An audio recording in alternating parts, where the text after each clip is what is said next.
त्यांचा अंतर्गत प्रश्न आहे ना, कसं काय राजनीती करायची हा भारतीय जनता पक्षाचा अंतर्गत प्रश्न आहे. अजितदादा काही दिवसांपूर्वी दिल्लीत आले होते. त्यांनी पत्रकारांशी काही गप्पा मारताना काही खुलासे केले होते. त्या अनुषंगानं संजय राऊत यांनी सकाळी पत्रकार परिषदेमध्ये म्हटलेलं आहे की हा देशांतर्गत सुरक्षेचा प्रश्न याची चौकशी झाली पाहिजे. चॅनल्स आणि खरं तर वर्तमानपत्रात मी बातमी अशी वाचली की महाराष्ट्राचे लीडर ऑफ ऑपोजिशन म्हणजे LOP लीडर ऑफ ऑपोजिशन नाव बदलून आणि वेषांतर करून दिल्लीला यायचे असं त्यांनी स्वतः खुलासा केला आहे. मला 3-4 प्रश्न अतिशय विनम्रपणे विचारायचे आहेत. एक तर तुम्ही LOP होता, LOP असताना तुम्ही अमित शहांना का भेटत होता? ते पण तुम्हीच कबूल करता की तुम्ही चोरून भेटत होता. म्हणजे तुम्ही लीडर ऑफ ऑपोजिशन असताना महाराष्ट्राला कॉम्प्रोमाइज करत होता. एकीकडे तुम्ही भारतीय जनता पक्षाचा विरोध करत होता आणि दुसरीकडे तुम्ही अमित शहांची बॅकडोर गोष्टी करत होता. म्हणजे तो लीडर ऑफ ऑपोजिशन त्या पदाचा आणि महाराष्ट्राची तुम्ही बेईमानी केली असा त्याचा थोडक्यात अर्थ होतो. हा पहिला मुद्दा. ओएसिस फर्टिलिटीच्या तज्ज्ञांनी IVF उपचार पद्धतीद्वारे 1 लाखांहून अधिक जोडप्यांना मातृत्व प्राप्तीचा आनंद दिला आहे. मोफत अपॉइंटमेंट बुक करण्यासाठी आजच संपर्क साधा. दुसरा मुद्दा ते तुमच्या चॅनलकडून असं आलं, खरं खोटं मला माहिती नाही, की ते सातत्याने नाव बदलून येत होते. हा या देशामध्ये नॅशनल सिक्युरिटीचा इश्यू आहे. आपल्यासारखे लोक किंवा तुम्ही सगळे, तुमचा कॅमेरामॅन जर उद्या मुंबईला जायला निघाला त्याला आधार कार्ड लागतं. त्याला दुसरं नाव घेऊन जाता येईल का एअरपोर्टला? तर नाही. पण एका राज्याचा लीडर ऑफ ऑपोजिशन नाव बदलून बुकिंग करतो. एअरपोर्टला जेव्हा जातो तेव्हा त्याचं आधार कार्ड त्या नावाला मॅच होतं का? मग उद्या अजित पवारांनी असं केलं, उद्या कुठला तरी टेररिस्ट असं करेल, तो नाव बदलून येईल. याची जबाबदारी कोण घेणार? It is a national security issue. Mumbai आणि दिल्ली एअरपोर्टची चौकशी झाली पाहिजे की अजित पवार वेश आणि नाव बदलून एअरलाईनचीही चौकशी झाली पाहिजे. एअरलाईननी कसं काय अलाव केलं ज्या माणसाला तुम्ही ओळखत नाही? आम्ही जेव्हा जातो तेव्हा एअरलाईननी सातत्याने आमचं कार्ड देतात. तुमचं नाही विचारत, आमचं तरी विचारतात आधार कार्ड. आम्ही दाखवतो आमचं आधार कार्ड, तेव्हा आमचं चेक इन होतं, तेव्हा आम्हाला आत विमानात बसता येतं. त्याच्यामुळे नाव बदलून वेश बदलून एअरलाईनची चौकशी झाली पाहिजे, एअरपोर्टची चौकशी झाली पाहिजे आणि सिव्हिल एव्हिएशन मंत्रालयाने ह्याचं उत्तर दिलं पाहिजे की एवढा मोठा लॅप्स झालाच कसा. हा आज अजित पवार अमित शहांना भेटायला येत होते, उद्या कुठली तरी टेररिस्ट येईल, त्याची जबाबदारी कोण घेणार? एवढा लॅप्स आहे. सगळ्यांची कुटुंब या विमानाने फिरतात, काहीच अकाउंटेबिलिटी नाही या देशामध्ये. आणि माझा एक प्रश्न आहे की अजित पवार असे चोरून का अमित शहांना भेटायला येत होते? असं काय शिजत होतं? म्हणजे चोरून भेटायची आणि तुमच्याच ह्याच्यात आलं की 10 वेळा आले. आणि गंमत अशी आहे की 2 जुलैला अजित पवारांनी शपथ घेतली. त्याच्या 5 दिवस आधी मध्य प्रदेशमध्ये माननीय आदरणीय प्रधानमंत्र्यांनी एक भ्रष्टाचाराचा बँकेचा आरोप त्यांच्यावर केला. म्हणजे एकीकडे 5 दिवस आधी माननीय प्रधानमंत्री अजित पवारांनी त्यांच्या काही सहकाऱ्यांवर आरोप करत होते आणि दुसरीकडे त्याच्या आधी 10 वेळा, हा तुमचाच शब्द आहे माझा नाही, 10 वेळा अमित शहांना अजित पवार भेटत होते. म्हणजे एकीकडे प्रधानमंत्री भ्रष्टाचाराचे आरोप करत होते आणि दुसऱ्या बाजूला अमित शहाजी नेगोशिएट करत होते. ना खाऊंगा ना खाने दूंगा. मग हे वॉशिंग मशीन नाही झालं म्हणून तर लोक म्हणतात की भारतीय जनता पार्टी ही भ्रष्ट जुमला पार्टी आहे. ते वॉशिंग मशीनमधून लोकांना आरोप खरे होते का खोटे होते मला माहिती नाही. याचं उत्तर फक्त देवेंद्रजी देऊ शकतात, कारण का आरोप देवेंद्रजींनी आणि माननीय प्रधानमंत्र्यांनी केले. या प्रकरणी काही मागणी संसदेमध्ये केली जाणार आहे का? याच्यामध्ये शरद पवार साहेबांनी देखील आम्हाला सांगितलं होतं आणि ते देखील सहभागी होते. आता ते सहभागी होत नाही भाजपसोबत येण्यासाठी. तर एकंदरीत अजित पवार हे एकटेच निगोशिएट करत होते हे स्पष्ट होतंय. म्हणजे पवारांचं नाव चर्चेसाठी सहभागी आहे असं वारंवार बोललं जातं. शरद पवार हे चर्चेत सहभागी होते पण शेवटी त्यांनी पायमागे घेतली अशी चर्चा होत होती. आता तुमच्या प्रश्नातच माझं उत्तर आहे ना.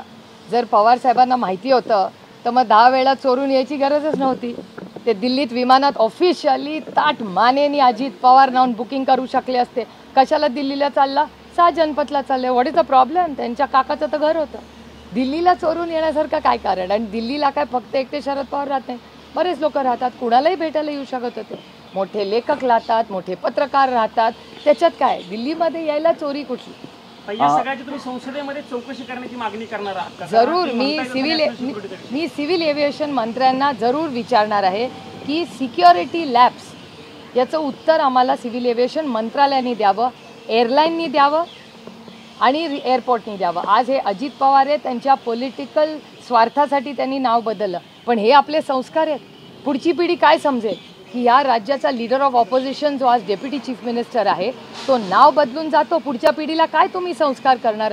हे महाराष्ट्राचं आणि भारताचं राजकारण आहे की या देशाच्या होम मिनिस्टर, ज्या होम मिनिस्टरला जे या देशात नियम कायदे लावतात त्या होम मिनिस्टरलाच भेटायला तुम्ही असं करून जाता, नाव बदलून जाता, चुकीचं बुकिंग करता. हे संस्कार आणि हा नियम कायदा, हा देश संविधानाने चालतो. संविधानाच्या चौकटीत ह्याला जागा नाही. सुप्रिया सुळे यांना मुख्यमंत्र्यांचा चेहरा बनवण्यासाठी पवारांच्या इशाऱ्यावर देशमुख ठाकरेंना टार्गेट करताय अशी खूप चर्चा सुरू झालेली आहे. आता चर्चेली लोकशाही आहे, जो मर्जी बोलो. ताई, यशश्री शिंदे या एका युवतीची हत्या झाली उरणमध्ये आणि त्यानंतर त्या प्रकरणावरून वेगवेगळं राजकारणही सुरू दिसतंय. कसं पाहताय या सगळं? एकतर महाराष्ट्रात भारतीय जनता पक्षाचं सरकार आल्यापासून भ्रष्टाचार वाढलाय आणि डेटा सांगतो क्राईमही वाढलाय. पुण्यामध्येच उदाहरण बघा, सगळ्यात जास्त म्हणजे कालच तुमच्या चॅनलवर बघितलं कोयता गँग पोर्शचा ॲक्सिडेंट असेल, त्याच्यात बदलणारे ब्लड रिपोर्ट्स असतील, महिलांवरचे अत्याचार असतील. त्याच नवी मुंबईमध्ये काल मला वाटतं कुठल्या तरी दागिन्याच्या दुकानात मोठी चोरी झालेली आहे. क्राईम हा माझा डेटा नाही आहे, हा ज्या होम मिनिस्टरांना अजित पवार खोटं नाव आणि वेश बदलूनच भेटायला आले होते त्याच होम मिनिस्ट्रीचा डेटा आहे की महाराष्ट्रामध्ये क्राईम वाढलेला आहे. केंद्रातही त्यांचं सरकार आहे, राज्यातही त्यांचं सरकार आहे. याचं उत्तर तुम्हाला त्यांना विचारायला पाहिजे, कारण का data speaks louder than words. Data सांगतोय की महाराष्ट्रामध्ये क्राईम वाढला आहे. त्याच्यामुळे हे जी उरणची घटना ही अतिशय दुर्दैवी आहे. अशी घटना देशात कुठेच घडू नये आणि ती सातत्याने आपल्या महाराष्ट्रात घडत आहे. ते महाराष्ट्राचं आणि आपलं सगळ्यांचं दुर्दैव आहे आणि complete failure of home ministry and government. गेल्या काही दिवसापासून अनिल देशमुख दररोज पत्रकार परिषद घेत आहे. ते काही लोकांना निशाणा करताय. ते फडणवीसांना निशाणा करताय की ठाकरेंना निशाणा करताय? ते निशाणा कुणालाही करत नाही आहेत, ते सत्य बोलत आहेत. निशाणा कुणावरच नाही आहे. तो गैरसमज नसावे. दुर्दैव आहे की या देशात खरं बोललं की या तुम्हाला असं वाटतं टार्गेट करतायत. जे खोटे करून काय काय उद्योग करतायत त्याचा प्रश्न विचारायला पाहिजे, कारण का हा सुसंस्कृत देश आहे जो संविधानाने चालतो, कोणाच्या मर्जीने चालत नाही. आम्ही पार्लमेंटमध्ये नियम कायदे बनवतो आणि हा देश त्यांनीच चालला पाहिजे. काही संसदेचं अधिवेशन सुरू आहे, पत्रकार त्या ठिकाणी कव्हरेज करतात, त्यांना एका पिंजऱ्यामध्ये बंद केलंय. या ठिकाणच तुम्ही कव्हरेज करायचं असं सांगण्यात आलेलं आहे. एकंदरीत चौथा स्तंभ लोकशाहीमध्ये पत्रकारांना म्हणतात, त्यांना अशा पद्धतीने बंद करण्यात आलं. काल राहुलजींनीही तो विषय मांडला आणि त्यानंतर कालच BSC बिझनेस ॲडवायझरी कमिटी जी असते, ज्याच्यात मीही आहे, भारतीय जनता पक्षाचे अनेक लोक आहेत, गौरव गोगोई जी आहेत, दयानिधी मारन जी आहेत, आम्ही सगळ्यांनीच काल त्याच्यावर सविस्तर चर्चा केली आणि आम्ही सगळ्यांनीच विनंती स्पीकर साहेबांना केलेली आहे की ह्याचा फेरविचार व्हावा. जरूर काही नियम कायदे, हा देश नियम कायद्यांनीच चालतो, नियम कायदे प्रोटोकॉल सगळा पाळावा, पण मीडियाला थोडीशी व्यवस्थित फ्लेक्सिबिलिटी आणि मान सन्मान रिपोर्टिंग करण्यासाठी द्यावा, ही विनंती काल आम्ही BSC मध्ये केली. काल लोकसभा अध्यक्षांनी काल पत्रकारांसोबत चर्चा केली आणि त्यांनी म्हटलं की नुकतेच राहुल गांधींसोबत शेतकरी आले होते आणि शेतकऱ्यांनी संसदीय परिसरामध्ये काही वक्तव्य केली, त्यानंतर आम्ही दिशानिर्देश लागू केले. पण महत्त्वाचं म्हणजे जेव्हा गेल्या सरकारमध्ये स्थापना होत होती तेव्हा अनेक चित्रपट अभिनेत्री आल्या होत्या, अनेक जण आल्या होत्या, त्या खूप काही बोलल्या होत्या, त्यांच्यावरती दिशानिर्देश कुठले नव्हते. अध्यक्ष देखील ओम बिर्लाच होते. हो, आम्ही काल ह्याची चर्चा झाली. काल गौरव गोगोई ही या मीटिंगमध्ये बोलले आणि काल पार्लमेंटमध्ये राहुलजींचं भाषण असतानाही मला वाटतं दीपेंदर हुडाजी आणि गौरव गोगोई दोघांनी हा मुद्दा मांडला की अनेक ॲक्टर हे पार्लमेंटमध्ये आले होते आणि त्यांनी महिला आरक्षणाच्या दिवशी त्यांनी बाईट्स पार्लमेंटमध्ये देऊन, हे बघा अतिथी देवो भव, त्या ॲक्टर आहेत, त्या आल्यात, त्यांनी मान सन्मान केला, आमचं काही म्हणणं नाही. पण आमचं म्हणणं आहे की शेतकऱ्यांना आणि ॲक्टर्सला शेवटी ते या देशाचे नागरिक पहिले आहेत, नंतर प्रोफेशनल आहेत. सगळ्यांचा समान न्याय आणि सगळे नियम या देशात समान असले पाहिजे. जे सत्तेमध्ये आहेत त्यांना एक नियम आणि सामान्य माणसासाठी एक नियम, हे चालणार नाही. हा देश भारतरत्न डॉक्टर बाबासाहेब आंबेडकरांच्या संविधानानेच चालतो, त्याच्यात प्रत्येक व्यक्ती समान आहे.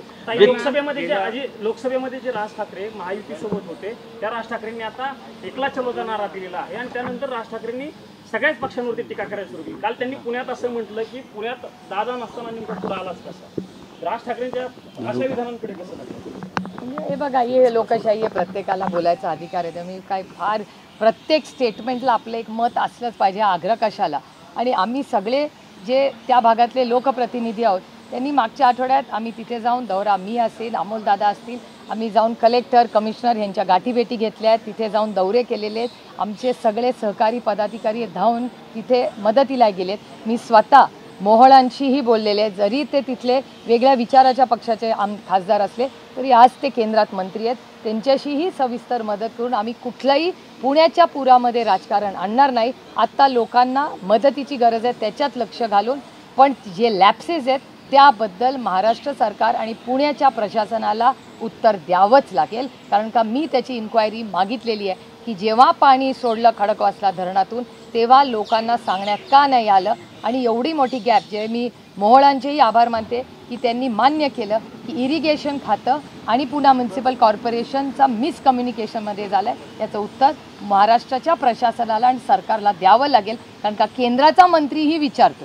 मोहोळ आज फक्त महाराष्ट्राचे नाही आहेत, देशाचे मंत्री आहेत, त्यांनीही हा प्रश्न उपस्थित केला आहे, त्याबद्दल मी त्यांचे आभार मानते. अपघातांची संख्या मोठ्या प्रमाणात वाढली आहे. आज देखील झारखंडला अपघात झाला, गेल्या आठवड्यात दिब्रुगडला झाला होता. आपल्या रेल्वे अपघातांची दिवसेंदिवस संख्या वाढत आहे. या सुरक्षेच्या मुद्द्यावरून तुम्ही काय बोलता? नाही, रेल्वेवर डिस्कशन आहे, योगायोगाने आजच ते सुरू होणार आहे. आणि अनेक वेळा आमचं म्हणणं आहे की तुम्ही फंडिंगबद्दल बोलता, ती कुठली मोठी ट्रेन त्यांनी सुरू केली आहे, वंदे भारत. ते वंदे भारतचे कोचेस मोठे मोठे व्हायला लागलेत, पण जर सुरक्षितता त्याच्यात नसेल तर काय उपयोग त्या वंदे भारतचा. आणि ते बुलेट ट्रेनचं तर ऐकून ऐकून आम्ही थकून गेलो. कोणी मागत पण नाही आहे ती बुलेट ट्रेन. ती आपलं महाराष्ट्राच्या उगाच खर्च करून लोन घेऊन ते खापर कारण नसताना महाराष्ट्रावर द्यायचं आहे. ती बुलेट ट्रेन करण्याच्या ऐवजी आमच्या निलेश लंके कधीपासून आंदोलन करतायत, त्या दुधाला आणि कांद्याला भाव दिला तर महाराष्ट्र जास्त आनंदी होईल त्या बुलेट ट्रेनपेक्षा. मॅम, दिल्लीत ओल्ड राजेंद्र नगरमध्ये 3 विद्यार्थ्यांचा मृत्यू झाला, त्याच्यानंतरच काल बुलडोझर चालवले गेले. किती हे फ्युचर आहेत देशाचे आणि तेच स्वतः प्रश्न चिन्हामध्ये त्यांचा फ्युचर. नाही, अर्बन प्लॅनिंगमध्ये स्मार्ट सिटी नावाचा जो एवढा मोठा उपक्रम केंद्र सरकारने सुरू केला, मला आठवतं व्यंकय्याजी जेव्हा UD मिनिस्टर होते तेव्हा स्मार्ट सिटी म्हणून एक खूप चांगला कॉन्सेप्ट व्यंकय्याजीने आणला होता. पण ह्या सरकारने 10 वर्षात काय केलं? पुणे कोटे स्मार्ट झालं का दिल्ली कुठलं शहर स्मार्ट झालं मला सांगा. पण त्यात काही महाराष्ट्राचे पण विद्यार्थी हजारोंमध्ये तिथे ओल्ड राजेंद्र नगरमध्ये शिकतात आणि तर तुम्ही भेटायला जाणार? अर्थातच आम्ही माहिती त्याची कालच घेतलेली आहे. काल आम्ही UD मंत्र्यांशीही बोललो की नक्की ह्याचं काय प्लॅनिंग आहे. आम आदमी पक्षाशीही आम्ही कॉन्टॅक्ट केलेला आहे की बाबा ते इथे प्रशासनात आहेत तर नक्की काय ह्याच्यात आम्हाला माहिती द्या. तर संजय सिंगजींची कालही माझं या सविस्तर याबद्दल बोलणं झालं. महायुतीमध्ये राज ठाकरे हे तिसरा भिडू ठरण्याची शक्यता आहे, कारण त्याची चर्चा सुरू झालेली आहे. अजित पवार बाहेर पडताय का? राज ठाकरेंचा समावेश महायुतीत होतो का? तर तो त्यांचा अंतर्गत प्रश्न आहे. त्यांच्या घरात हमको क्यू झाके. आम्ही आमचं अलायन्सचं बघतोय, दुसऱ्यांना त्यांचं बघतील. ही लोकशाही आहे. Thank you very much.